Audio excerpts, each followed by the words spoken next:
하나님 말씀은 요한계시록 20장 1절부터 6절까지 제가 읽겠습니다. 또 내가 보매 천사가 무저갱의 열쇠와 큰 쇠사슬을 그의 손에 가지고 하늘로부터 내려와서 용을 잡으니 곧 옛 뱀이요 마귀요 사탄이라. 잡아서 1000년 동안 결박하여 무저갱에 던져 넣어 잠그고 그 후에 인봉하여 1000년이 차도록 다시는 만국을 미워가지 못하게 하였는데 그 후에는 반드시 잠깐 놓이리라. 또 내가 보좌들을 보니 거기에 앉은 자들이 있어 심판하는 권세를 받았더라. 또 내가 보니 예수를 증언함과 하나님의 말씀 때문에 목배임을 당한 자들의 혼들과 또 짐승과 그의 우상에게 경배하지 아니하고 그들의 이마와 손에 그의 표를 받지 아니한 자들이더라. 그들은 1000년 동안 살았었고 그리스도와 더불어 왕노릇 했었나니 그 나머지 죽은 자들은 그 1000년이 차기까지 살지 못하더라. 이는 첫째 부활이라. 이 첫째 부활에 참여하는 자들은 복이 있고 거룩하도다. 둘째 사망이 그들을 다스리는 권세가 없고 도리어 그들이 하나님과 그리스도의 제사장들이 되어 1000년 동안 그리스도와 더불어 왕노릇 하리라. 천년왕국 영생 영벌의 현장 미리 보기라는 제목으로 말씀을 나누겠습니다. 영생이라는 말이 있습니다. 영생을 성경에서 찾아보니까 영생이 51번 나온다고 그래요. 근데 이제 구약 성경에서 4번 나오고 신약 성경에서 47번. 근데 구약 성경에서 나오는 영생은 긴 오래된 생명이다 그런 뜻이지만 신약 성경에서 나오는 영생은 의미가 좀 다릅니다. 도대체 영생은 누가 받는 것인가? 요한복음 3장 16절에 보니까 하나님이 세상을 이처럼 사랑하사 독생자를 주셨으니 이는 그를 향하여 믿는 자마다 멸망하지 않고 영생을 얻게 하려 하심이라. 그러니까 예수를 믿으면 받는 것이 영생이라고 합니다. 물론 요한복음 3장 16절은요. 성경의 구절 가운데 전 세계에서 가장 많이 알려진 구절이라고 합니다. 선교사님들이 이제 흩어져서 현지 언어로 번역할 때 우선적으로 번역하는 것이 요한복음 3장 16절이라고 합니다. 그래서 가장 많이 알려져 있는데 우리나라에 들어와서는 이 번역할 때 한 단어가 빠졌습니다. 전치사가 하나 빠졌어요. 예수를 향하여 믿는 자들이라 해야 되는데 향하여라고 하는 헬라어 전치사 에이스, 영어로 하면 인이라고 되어 있는데 그게 빠져버렸습니다. 그러니까 예수를 믿기만 하면 영생 얻는다 이렇게 우리는 알고 있는데요. 원래 원문에는 예수님을 향하여 믿으면 영생을 얻는다 되어 있습니다. 그렇다면 예수님을 향하여 믿는 것은 무엇일까요? 그분의 모든 행적을 알고 거기에 맞추어서 살아가고 믿는 것을 말하고 있습니다. 한마디로 성경에서는 예수님이 다시 오셔서 신랑으로 오셔서 결혼한다는 것이기 때문에 예수님의 결혼에 맞추어서 우리 삶을 맞춰가는 삶, 그러면서 믿는 것을 성경에서는 바로 예수를 향하여 믿는 것이라고 그러고 그럴 때 주시는 것이 바로 영생이라고 말씀하고 있습니다. 이 영생이라고 하는 단어는 우리는 그냥 한자로 보면 영원한 생명 이렇게 번역될 수 있는 것 같은데요. 원래 성경에서 나오는 영생은 조에 아이오니오스라고 해서 조에는 생명 또는 산다는 거, 라이프죠. 아이오니오스라고 하는 것은 한 시대의라는 뜻입니다.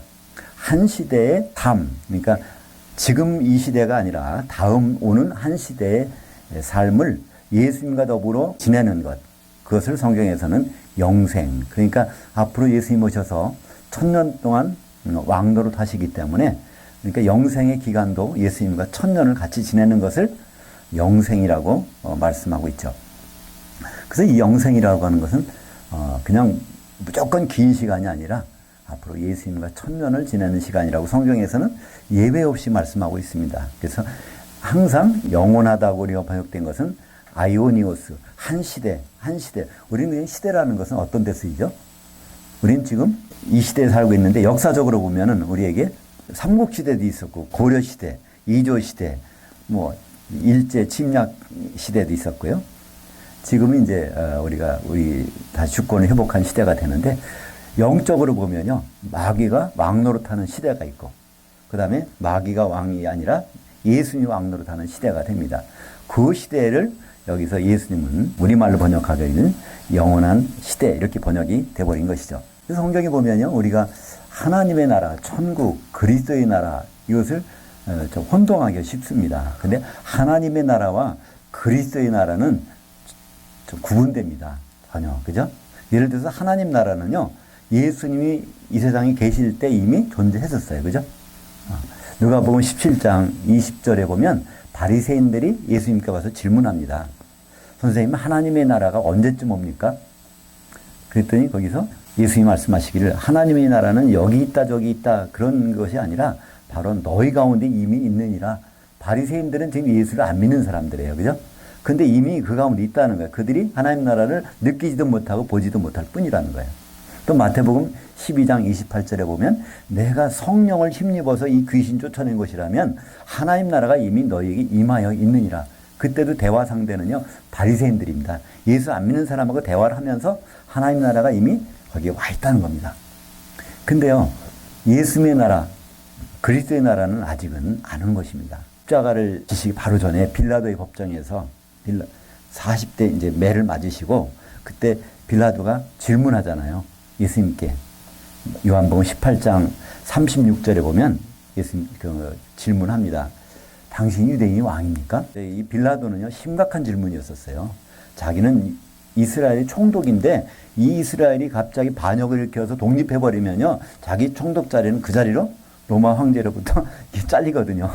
그러니까 거기서 그게 궁금한 거예요. 이분이 진짜 왕이라면 난 큰일 났다. 근데 거기서 예수님이 대답합니다.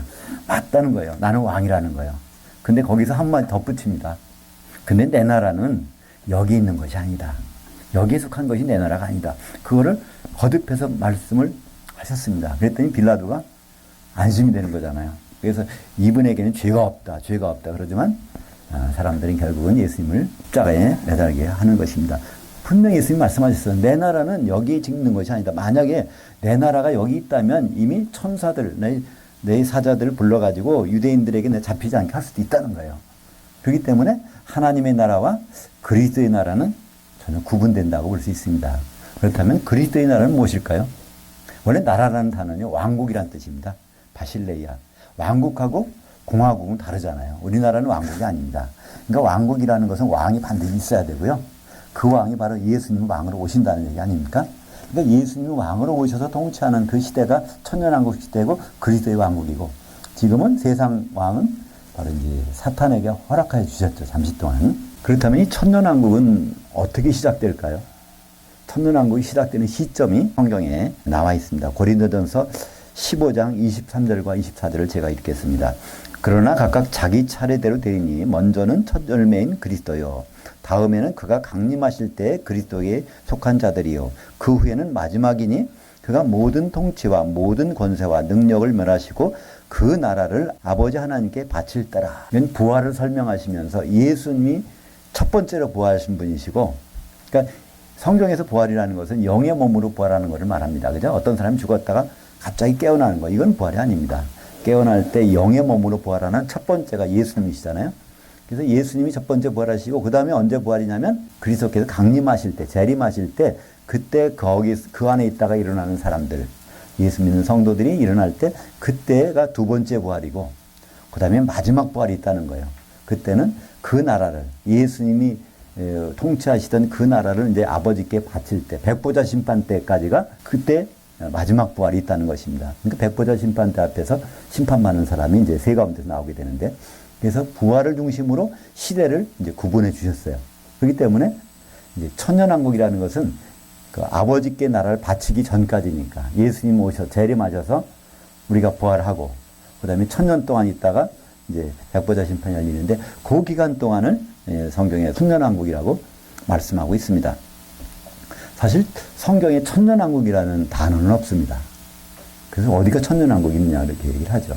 장로교에서는 전통적으로 그 천년왕국은 따로 있는 것이 아니라 예수님이 그 죽으셨다고 부활하신 다음에 사망 권세를 이기신 그때부터 지금이 다 천년왕국이라고 이렇게 말해서 그것을 보통 무천년설이라고 이렇게 주장을 합니다. 그러나 그것은 성경과 맞지 않습니다. 왜냐하면 오늘 읽은 본문 중에 천년 동안 왕노릇 한다는 거예요. 그 왕노릇 하는 나라가 그게 왕국 아닙니까? 그리고 천년이라는 기간이 나옵니다. 그럼 천년왕국이라는 것은 천년왕국 네 글자는 없지만 정확히 천년왕국은 성경에서 분명히 있고, 그때 바로 그것은 주님이 재림하시는 때부터 시작되는 것을 알 수 있습니다. 근데 우리가 천년왕국의 그 본부가 어딜까요? 우리가 쉽게 알 수 있습니다. 예수님이 재림하시는 장소가 본부가 아니겠습니까? 예수님이 공중으로 오신다고 그랬어요. 근데 우리도 이제 죽은 사람은 부활해서 공중으로 올라갈 것이고, 산 사람은 뒤따라서 올라갈 것인데, 근데 이 공중이라는 것이 어디냐는 겁니다. 근데 성경은 공중이 공중에 누가 있다고 말하고 있습니다. 에베소서 2장 2절에 보면, 공중의 권세 잡은 자를 우리가 예수님 믿지 않을 때는 거기 따라다녔다는 거예요. 그러니까 우리가 사는 이 시대에 공중이 있고, 거기 통치자가 있다는 겁니다. 한마디로 눈에 안 보이는 이 공간에 그것을 성경에서는요, 하늘들에 있는 공중이라고 말하고 있죠. 그렇기 때문에 공중에 권세 잡은 자, 그 왕으로 타는 마귀가 있고, 그가 부리는 악한 천사들이 물론 있습니다. 그러니까 이 천년왕국이 시작되려면 이 공중이 정리가 돼야 되겠죠. 그죠? 공중의 마귀가 결박을 되는 일이 벌어져야 되는데, 그것을 요한계시록 16장 17절에 보면, 전 3년 반 끝나고 후 3년 반 끝나고 일곱 대접의 재앙들이 쏟아지는데, 그때 마지막 대접을 공중에다 쏟아버리는 거야. 그럼 공중에 마귀의 권세가 마귀 결박돼서 이제 없어지고, 공중에 빈자리가 생기면 누가 오시죠? 예수님 거기로 오시고, 우리는 올라가서 그때부터 이제 하나를 거치게 됩니다. 그때 일어나는 일이 바로 그리스도의 심판대죠. 결혼식을 하려면 반드시 결혼식 준비가 잘 돼 있어야 시작을 하잖아요. 예식을 할 때. 어제 제가 제 친구의 딸 결혼식을 갔다 왔는데, 수원에 신부 대기실에서 신부가 이렇게 여기서 나와야 그 다음에 결혼식에 이렇게 시작되는 것을 볼 수 있습니다. 그렇기 때문에 신부 대기실에서 준비가 될 때까지 그걸 꼼꼼히 따져보는, 그것이 바로 성경에서는 그리스도의 심판대입니다. 공중에 올라가서 바로 결혼하는 것이 아니고요. 공중에서 정말 누가 신부의 지체로서 될 만한가를 골라가지고 흠 있는 사람은 빼야 되니까 그걸 고르는 자리가 바로 그리스도의, 성경에서는 그리스도의 심판대라고 말씀하고 있습니다. 예수 믿는 분들은요, 잘 믿었거나 안 믿었거나 모두가 다 주님을 만나야 됩니다. 데살로니가전서 4장 16절에 보면 주께서 호령과 천사장의 음성과, 그러니까 주님 오실 때는 천사장으로 오십니다. 천사들을 다 데리고 와야 되니까. 그리고 하나님의 나팔로, 또 마지막 나팔, 그분이 하나님으로서 오신다는 거죠. 그때 그리스도 안에서 죽은 자들이 먼저 일어나고, 세상 사람이 아니고요. 그 다음에 뒤따라서 그때까지 살아있던 우리도 그 뒤를 따라서 공중에서 주님을 영접하리라. 그래서 주님을 만나는 장소는 공중이고, 거기 결혼식 하기 전에 심판을 받게 되는 것이 그리스도의 심판대입니다. 그렇다면 주님이 오실 때 이제 예수 믿는 분들은 다 죽었거나 살았거나 다 올라가는데, 지상에 남은 사람들이 있을 겁니다. 지상에 남아있는 그 많은 사람들은 누굴까요? 100% 믿지 않는 자들입니다. 그러니까 그때 천년왕국 시대의 지상에는요, 1000년 동안 지상에는 믿는 사람이 한 사람도 없어요. 왜냐하면 믿는 사람은 다 올라갔잖아요.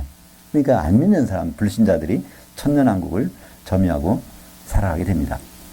근데 우리가 좀 한 가지 성경을 보면서 생각해 볼 게 있어요. 천년왕국에 통치하는 사람과 천년왕국 때 지상에 살던 사람이 차이가 있다는 거예요.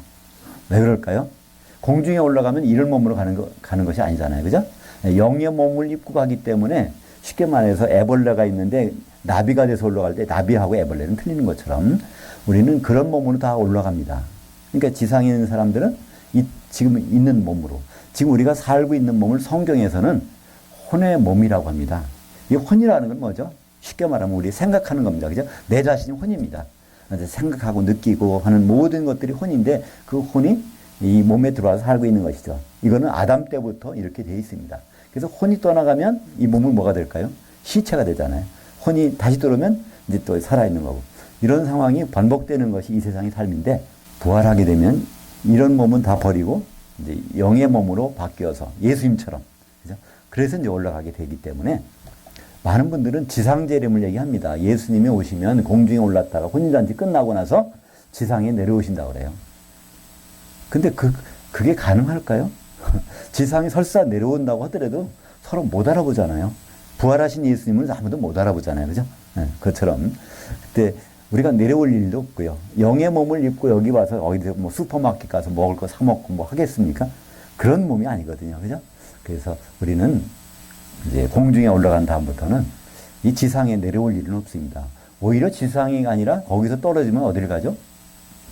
성경은 그것을 불 섞인 유리바다, 지옥이라고 합니다. 그리스도 심판대에서 심판하는 기준이 있어요. 고린도후서 5장 10절에 보면 우리가 다, 예수 믿는 사람들이 다 바로 그리스도의 심판대 앞에 서서 선악간에 그 몸을 통해서 행한 대로 심판을 받으려 함이라 이렇게 되어 있습니다. 그러니까 거기 올라가서 선악간에 심판을 받는데 그 몸이라는 게 되어 있어요. 그 몸이라는 것은 예수님의 몸입니다. 예수님의 몸을 이루어서 그분과 결혼할 준비가 되어 있느냐, 그것을 선악간에 심판하시다는 겁니다. 근데 우리는 자꾸만 선이라는 것에 대해 오해할 수 있어요. 착한 일하면 선이고 악한 일하면 악이고 이렇게 생각하는데요. 성경에서 선은 하나님이 좋아하시는 것이 선입니다. 하나님이 뭘 좋아하시고 하나님 뭐를 싫어하실까? 창세기 1장에 보면요, 그분이 좋아하시는 것이 쭉 나와요. 그죠? 첫째 날 보시기에 좋았더라. 또 셋째 날 보시기에 좋았더라. 2번 나오고, 넷째 날 보시기에 좋았더라. 다섯째 날 보시기에 좋았더라. 여섯째 날 보시기에 좋았더라. 그 마지막에 보시기에 힘이 좋았더라. 뭐가 나타났을 때? 우리 조상 아담이 등장하자마자 보시기 힘이 좋았더라는 겁니다. 우리 조상 아담은 성경에서 뭐라고 말하죠? 로마서 5장 14절에 보면 오실 자의 모형이라고 말씀하고 있습니다. 재림 예수, 신랑으로 오실 분의 모형이 바로 아담이라는 거예요. 그러면 신랑이 나타날 때 바로 하나님이 너무 좋았다는 거. 그래서 안식일을 제정하시잖아요. 그렇다면 신랑이 나타날 때는 뭐가 있어야 되겠습니까? 신부가 있어야 결혼식을 하잖아요. 그러니까 하나님이 가장 기뻐하시는 것은 신랑을 보내시는 것도 좋아하시지만 신랑과 결혼할 상대자가 나타나면 그 보시기 좋아한 거, 그걸 성경에서 선이라고 합니다. 그래서 그리스도 심판대는 이 선한 일을 행했느냐 악한 일을 행했느냐로 심판받게 되는데, 예수님과 결혼에 준비된 삶을 살았느냐 그와는 관계없는 사람을 살았느냐, 이걸 가지고 심판해서 혼인잔치에 들어가고, 그렇지 않으면 바로 지옥불에 1000년 동안 던져지는 것을 성경은 수도 없이 말씀하고 있습니다. 마태복음 25장에 보면 신랑을 기다리는 열처녀의 비유가 나오잖아요. 그때 신랑도 예수님이거든요. 10명이 다 기다려요. 다 예수 믿었다는 얘기잖아요. 등을 들고 기다리니까. 근데 5명은 혼인잔치 들어가는데 5명은 쫓겨나잖아요. 거기서 불 섞인 유리바다 들어갑니다. 달란트 비유도 마찬가지고요. 양과 염소의 비유도 마찬가지입니다. 염소들이 워낙 많아졌어요. 그러니까 원래 예수님은 양의 목자로서 난 목자라고 그러잖아요. 요한복음 보면. 그래서 남겨놓고 갔는데 와보니까 다 염소가 돼버린 거예요. 그 염소 중에서 양을 골라내는 작업이 바로 마태복음 25장 31절부터 46절까지 나옵니다. 그것이 천국에 대한 예수님 마지막 비유예요. 천국 생활을 할 때는 내가 이렇게 하겠다. 그러고 나서 그 다음에 26장에 27장 십자가 지시고 죽으시고 부활하시고, 그게 바로 성경의 마지막 아닙니까? 거기에서 결국은 양과 염소의 구분을 어떻게 합니까? 양이 있는 사람들은요, 바로 그렇게 말씀하잖아요. 나를 잘 대접했다. 내가 배고플 때, 목마를 때, 또 헐벗었을 때, 아팠을 때, 또 나그네 되었을 때, 감옥에 갇혔을 때 나를 돌봐주고 찾아와주고 옷 입혀주고 다 했다는 거예요. 그때 양들이 있는 사람들이 뭐라고 그러죠? 우리가 그런 적 없습니다. 그러잖아요. 그죠? 그때 거기서 예수님이 말씀하시잖아요. 아니야. 여기 있는 내 형제 중 지극히 작은 자 하나에게 한 것이 바로 내게 한 것입니다. 그러니까 예수님 오시면요, 심판을 받게 되는데, 예수님 옆에 12명의 그 배석 판사들이 있어요. 우리가 그 대법원 재판이라든가 헌법재판소 재판관들 보면 재판장 하나가 오는 것이 아니라 옆에 그 재판관들이 있잖아요. 마찬가지로 예수님이 가운데 있고 12명이 쭉 있는데, 그것이 예수님 직접 말씀하셨어요. 마태복음 19장 28절에 보면 인자가 세상이 새롭게 돼서 이제 마귀가 공중에서 떠나고 이제 예수님이 오시고 그런 새로운 세상이 될 때 바로 인자가 영광의 보좌에 앉는데, 나를 따르는 너희들도 열두 사도들도 12 보좌에 앉아서 이스라엘의 12지파를 심판하게 하리라, 이렇게 말씀하고 있습니다. 그러니까 예수님이 여기 있는 내 형제 중 지극히 작은 자 하나에게 한 것이 내게 한 것이라고 할 때, 예수님 옆에 있는 12명은 누군가요? 바로 사도들이거든요. 근데 그 중에서 지극히 작은 자 하나 한 것이 바로 나게 했다는 거예요. 그럼 우리는 사도들을 어떻게 만날 수 있습니까? 사도들은 죽었지만 그들은 신약 성경을 우리에게 남겨놓고요. 그 신약 성경은 어떻게 보면 중요한 말씀 같기도 하고 어떤 거 보면 별거 아닌 거 말씀도 있는 것 같아요. 그러나 별거 아닌 것까지라도 귀중하게 대우하고 하면 그것이 예수님을 그렇게 대우했다고 여기신다는 겁니다. 그래서 그 양이라는 거예요. 근데 염소에 있는 사람은요, 그렇지 않았다는 겁니다. 신약 성경 읽긴 읽었는데 그냥 지나치는 거예요. 그건 부족하다는 겁니다. 구약 성경을 파헤치고 안 되면 참고서, 뭐 주석서 다 뒤져가지고 여러 가지 세상의 이론까지 동원해서 그렇게 하면요, 사도들을 대접한 것이 아니잖아요. 그럼 예수님은 무시한 거잖아요. 그죠? 그렇게 되면 바로 영벌에 들어간다는 것입니다. 그 염소라는 것은요, 키워보신 분들은 알겠지만은 양은 목자가 주는 풀만 있거든 그것만 먹는 거예요. 염소는요, 그거를 만족을 못 하는 겁니다. 그냥 심지어는 뭐 나무도, 나무 뿌리까지 캐먹고 하는 것이 염소거든요. 심지어 제가 이제 남미에 있을 때 에콰도르에 한 얼마 있었는데 그 에콰도르에서 비행기를 타고 한 3시간 정도 가면 그 갈라파고 제도가 나옵니다. 거기는요, 아주 희한한 일들이 많이 벌어져요. 육지하고 떨어져서 오래 지냈기 때문에 거기 뱀은요, 독이 없어요. 거기 뱀은 왜 독이라는 건 뭡니까? 상대방을 공격해서 거기 먹을 걸 찾아야 되는데 독이 있어야 죽일 수 있으니까. 근데 거기에서는 뱀이 먹을 수 있는 것들이 풍부한 거예요. 독이 필요 없는 거예요. 그러니까 거기에 맞춰서 이렇게 진화되다 보니까 거기 뱀은 독이 없다는 겁니다. 근데 하여튼 희한한 일들이 많이 벌어지는데요. 거기 있는 그 물개나 펭귄은요, 추우면 못 살아요. 남극에서 뗏목 타고 거기까지 올라왔지만 적도 지역이니까. 근데 거기서 적응하다 보니까 더운 데 있어야 돼. 그러니까 다 그런 상황이 바뀌는데 그 섬에 큰 문제가 생겼답니다. 해적들이 와가지고 거기다 염소를 풀어놨다는 거예요. 그들이. 근데 염소가 이게 거기 번식하면서 거기 있는 모든 풀 다 먹고 심지어는 뭐 뿌리까지 다 캐먹으니까 거기 살던 생태계가 다 파괴되는 겁니다. 그래서 거기 갔더니 염소 한 마리 잡는데 정부에서 돈을 줘요. 50불인가 100불인가 하나를 잡으면. 그래서 염소 떼가 한 번씩 지나가면 먼지가 꽉 지나갔는데 거기는 완전히 그 황무지가 되는 거예요. 그래서 제가 염소가 어떤 거라는 거를 거기서 제가 알게 됐는데 하여튼 염소는 닥치는 대로 먹는 겁니다. 우리가 신앙생활 하는데도 마찬가지겠죠?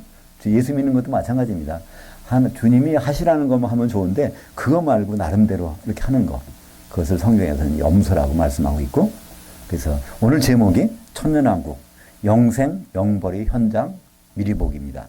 이 천년왕국의 때에는요, 이 벌어지는 일이 다양하게 나타납니다. 그냥 우리는 죽으면 어떻게 될까? 주님 만나겠지, 천국 가겠지. 성경에서는요, 그렇게 간단하게 않고 너무나 자세하게 그냥 시네마스코프 파노라마 영화를 보는 것처럼 다양하게 되는 거예요. 천년왕국의 상황은요, 공중에서 있는 상황도 있고, 공중에 누가 있죠? 우리 성도들이 혼인잔치에 들어갔다가 이제 통치하는 사람들이 거기서 우리가 통치를 하고요. 그러니까 영의 몸을 입고 통치합니다. 공중에서는. 지상에는 누가 있을까요? 불신자들이. 야, 세상이 왜 이렇게 좋아졌지?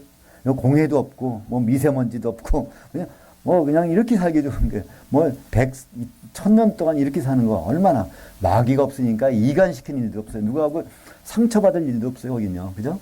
그런 세대로 이렇게 사는 겁니다. 그런 태평성대가 있는가 하면, 그 다음에 영적인 감옥이 있잖아요. 첫 번째로, 공중까지 올라갔던 그리스도인들이, 예수 믿는 사람들이 공중에 올라갔다가 혼인잔치에 못 들어가면 불속견 유리받아서 1000년 동안 지나야 되는 거예요. 근데 사실은 거기만 있는 것이 아니에요. 오늘 보니까 요한계시록 20장 5절에 보면 그 나머지 죽은 자들이 있다는 거예요. 그때 공중에는 성도들이 통치를 하고 예수님과 더불어 지상에는 불신자들이 있고 근데 나머지 지금 죽어 있는 사람들이 있는 거예요. 이 죽은 자들은 이제 백보자 심판 때는 나오잖아요. 세 군데서 나옵니다. 바다에서 나오고 사막에서 나오고 음부에서 나오고 이 사람들은 지금 영적인 감옥에서 이제 고생하고 있는 것. 그것이 바로 천년왕국 시대의 그 모습입니다. 지금보다 더 엄청난 아주 광경이 벌어지고 있는 거예요. 근데 그런 광경은 왜 허락하셨을까요? 그리고 1000년 딱 지나면요, 지상에 살던 사람들이 운명이 성경에 기록되어 있어요. 1000년이 딱 차니까 마귀가 무저갱에서 놓여 나와서 거기 살던 사람들을 다 미혹하니까 거기 미혹에 안 넘어가는 사람이 없다는 거예요. 그래서 사방 백성들을 다 그들을 데리고 성도들이 진을 둘렀는데 불이 내려서 그들을 다 태워 죽였다는 겁니다. 그래서 사람들은 여기 때문에 지상재림을 얘기를 해요. 요한계시록 20장 9절에 보면 마귀가 지상에 살던 모든 사람들 데리고 성도들의 성도들이 있는 그곳을 둘러쌌다는 겁니다. 그것은 바로 하나님이 사랑하시는 성이라는 거예요. 바로 예루살렘 성이겠죠. 그걸 딱 둘러싸고 있는 순간에 하늘에서 불이 내려서 불에 버리는 장면이 나오는데, 그러니까 그들이 둘러싸고 있으면 그들이 지상에 있으니까, 그럼 성도들도 지상에 있잖아요. 그러면 성도들은 제사장이 되어갖고 그리스도와 더불어 왕노릇하니까, 그러면 예수님도 지상에 있을 거 아닙니까? 그래서 사람들은 예수님의 지상재림을 얘기합니다. 그래서 예수님 오시면 그분이 머무실 곳이 있어야 되잖아요. 그래서 제3성전이 구축이 돼야 된다는 거예요. 근데 그것은요, 한 단어 번역 때문에, 그것도 번역이 잘못돼가지고 그렇게 됐죠. 요한계시록 20장 9절에 보면 마귀가 사방 백성들을 다 모아가지고 그들을 데리고 지면 위로 올라가서 이렇게 돼 있어요. 근데 그것을 우리 성경에는 지면에 흩어져서 이렇게 돼 있죠. 올라가서. 그래서 올라갔다는 얘기는 어디에 올라갔을까요? 공중에 올라간 거예요. 성도들은 공중에 있으니까. 그러니까 공중에 한번 올라가서 거기 혼인잔치에 들어간 성도들은요, 예수님과 마찬가지지만 내려올 필요가 없어요. 영적으로 통치하는 거니까, 영에 머물리고. 그래서 그들은 다 한 사람도 남김없이 다 죽여버립니다. 그런 사람들은 그래요. 왜 그렇게 죽일 거 1000년 동안 잘 살겠습니까? 그것은 바로 하나님이 약속이 이루어지는 것입니다. 하나님이 바로 우리에게 왕노릇하는 기회를 주시겠다는 거예요. 그죠? 통치하는 기회를. 그러니까 천년왕국은요, 이 성도들이 얼마나 멋있는 통치를 할 수 있는 통치의 기회를 주시는 거지. 우리가 운동장에서 어떤 게임을 한다 보면요, 그렇잖아요. 거기 뛰는 사람도 있지만 사실은 거기 돈 내고 들어가는 사람은 관객들이잖아요. 관객들이 그걸 즐기기 위해서 하는 거잖아요. 마찬가지로 천년왕국은 지상에서 어떻게 사느냐가 문제가 아니라 그런 통치를, 그렇게 아름다운 통치를 어떻게 신나게 할 수 있느냐, 예수님과 더불어 그 기회를 주시는 것입니다. 그것이 바로 어디 나왔을까요?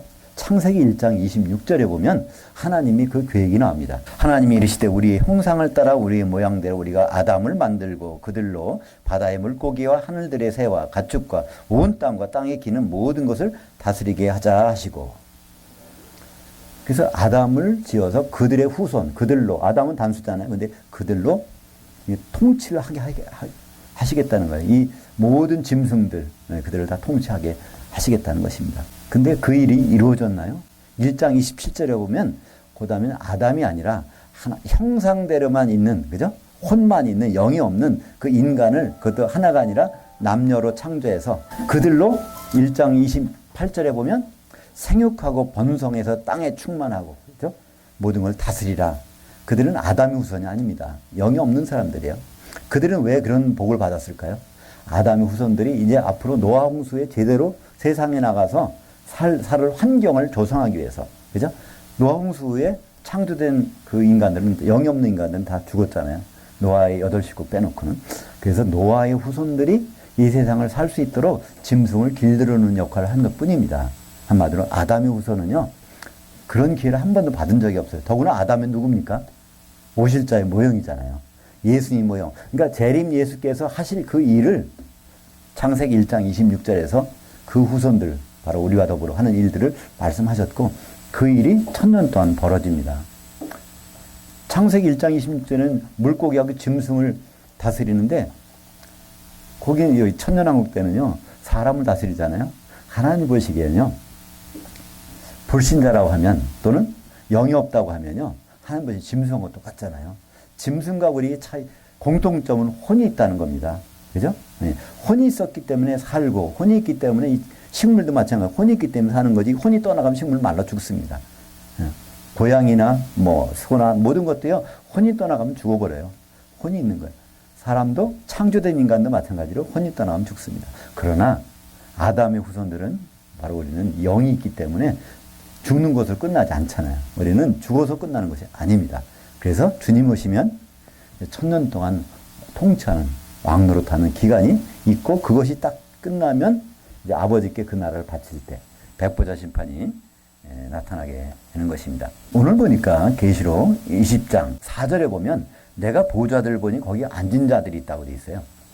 그러니까 이거는요, 백보자 심판 때의 보좌입니다. 지금 천년왕국이 다 끝났어요. 천년왕국이 쫙 끝난 다음에 백보자 심판 때가 있어요. 그리스도 심판대는 옆에 누가 있죠? 옆에 12 사도들이 있는데, 백보자 심판 때는요, 옆에 성도들이 있어요. 고린도전서 6장 2절에 보면 바로 성도들이 세상 사람들을 심판할 걸 알지 못하느냐? 바로 백보자 심판 때는요, 성도들이 그 옆에 쭉 있었어. 그러니까 백보자 심판 때는 성도들이 심판하니까 성도들은 생명책에 이름 있는지 없는지 볼 필요가 없어요. 심판자인데.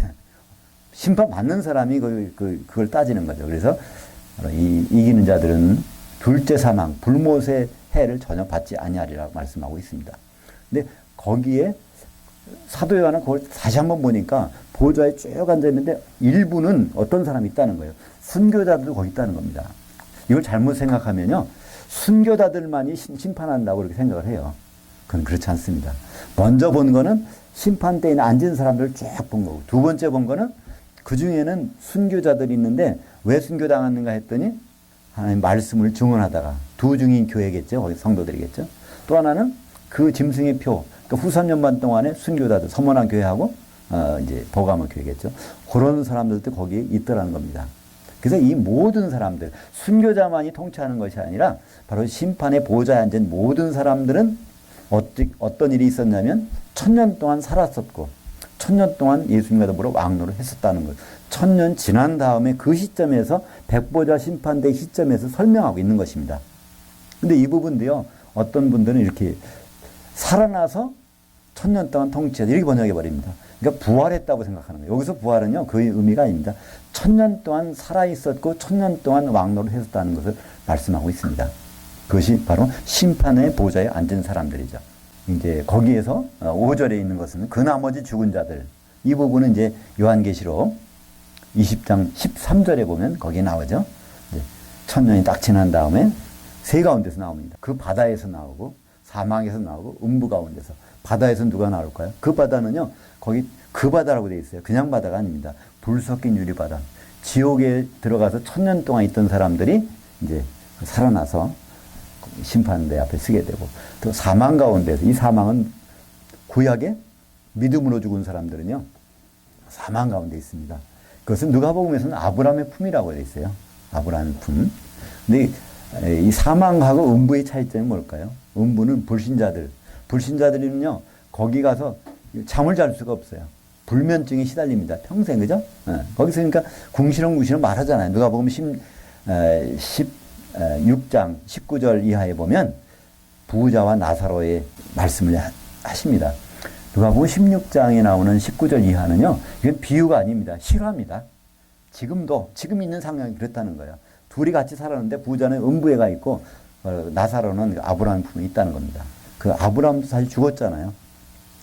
아브라함은 나중에 부활해서 심판을 받게 되는데 믿음으로 죽었으니까 생명체의 이름이 있을 것입니다. 그래서 이 세 가운데서 나오는 그 장면들을 오늘 요한계시록 20장 5절에 그 사람들이 거기 나오는데, 여기 또 한 단어가, 중요한 단어가 나옵니다. 특급 부활이, 첫째 부활이라는 단어가 나옵니다. 첫째 부활을 보통 장로교에서는요, 전통적으로 거듭남은 이걸 첫째 부활이라고 그래요. 일반적으로. 그죠? 우리 영이 죽었다가 살아났어. 그럼 첫 번째 부활. 그 다음에 예수님 오실 때 부활한 걸 두 번째 부활. 장로교에서는 전통적으로 교리를 그렇게 가르치고 있습니다. 근데 성경은 그렇게 말씀하고 있잖아요. 그러니까 이 첫째 부활, 누가 첫째 부활이에요? 바로 예수님과 더불어 공중에서 통치하고 그 다음에 재판하고 있는 그 사람들이 첫째 부활이라고 합니다. 이 첫째는요, 순서가 아닙니다. 순서로 첫째 부활은 누구죠? 예수님이십니다. 그죠? 예수님이 영의 몸으로 첫째로 부활하셨고, 그 다음에 우리가 둘째로 이제 예수님 오시면 부활할 것입니다. 마지막으로 백보자 심판에 서는 사람들이 마지막으로 부활할 거예요. 순서적으로 따지면 바로 예수님 첫째 부활인데요. 여기 나오는 첫째 부활은 질적인 부활입니다. 부활해서 천년왕국까지 들어가는, 이것이 제일 좋은 부활이라는 뜻이죠. 그렇지 않은 부활은 뭘까요? 공중에 그리스도 심판대까지 섰는데 등을 들고 신랑을 맞았는데 기름이 없어가지고 거기서 쫓겨서 지옥으로 1000년 동안 떨어져 있는, 이거는 제일 좋은 부활이 아니잖아요. 부활은 했지만 그건 좋은 부활이 아닙니다. 다시 죽어 있다가 또 다시 나와야 되는 거잖아요. 1000년 지난 다음에. 그래서 이 첫째 부활이 우리가 기대하는 부활이고요. 이것은 바울은 뭐라고 했냐면 이것을요, 특급 부활이라고 그랬어요. 빌립보서 3장 11절에 보면 바울이 이런 고백을 합니다. 어찌하든지 나는 그 부활에 들어가고 싶다, 이런 얘기를 해요. 근데 우리말에는 특급이라는 말이 빠졌어요. 부활을 헬라어로 아나스타시스라고 하는데요. 거기에는 엑스 아나스타시스, 엑셀런트한, 보통이 아니에요. 난 그런 부활에 참여하고 싶다는 거예요. 제일 좋아하는 부활. 그러니까 바울은 똑같이 셋째 하늘까지 갔다 온 사람이잖아요. 그걸 다 보고 나서 그 고백을 합니다. 그 특급 부활이 바로 오늘 요한계시록 20장 6절에 나오는 그 특급 부활. 그러니까 우리는요, 결국은 다 주님을 만납니다. 근데 거기 가서 운명이 달라집니다. 특급 부활로 가는 사람이 있는가 하면 다시 지옥에서 불속견 유리바다에서 1000년 지내야 되는 사람이 있습니다. 많은 사람들은 이것을 생각을 못해요. 천년왕국이 되면 좋은 태평성대에 와서 우리가 참 그분과 더불어 잘 지내겠다. 땅에서, 지상에서. 왜냐하면 구약의 모든 선지서들이 지상에서 나오는 천년왕국을 설명하고 있으니까요. 근데 그것은 우리 얘기가 아닙니다. 우리는 그들을 통치하는 있는 사람들이고요. 그때는 불신자들이 그 밑에가 있는 것이죠. 사랑하는 여러분, 예수님을 향하여 믿는 것과 예수님을 그냥 믿는 것은 이렇게 차이가 납니다. 예수님을 향하여 믿으면 결혼 준비하면서 믿는 것입니다. 왜냐하면 신랑을 오실 테니까. 근데 예수를 그냥 믿으면 나중에 만났다 기름이 없어가지고 낭패를 당하고 1000년 동안 정말 이상한 곳에 가 있을 그런 위험이 있는 것입니다. 그래서 우리가 오늘은 이 세상, 마귀가 왕노릇하는 이 세상에 살고 있지만, 공중인 그들이 있지만, 천년왕국은 전혀 다른, 공중에 누가 있어요? 예수님이 그 자리에 계시고, 또 우리가 영의 몸을 입고 그 자리에 있고, 그때는 영생과 영벌이 나눠지고, 지상에는 불신자들이 있고, 이것을 우리가 미리 볼 수만 있다면, 오늘 우리가 어떤 삶을 살아야 될지 분명히 결정할 수가 있을 것입니다. 기도하겠습니다. 하나님 아버지, 참 감사합니다.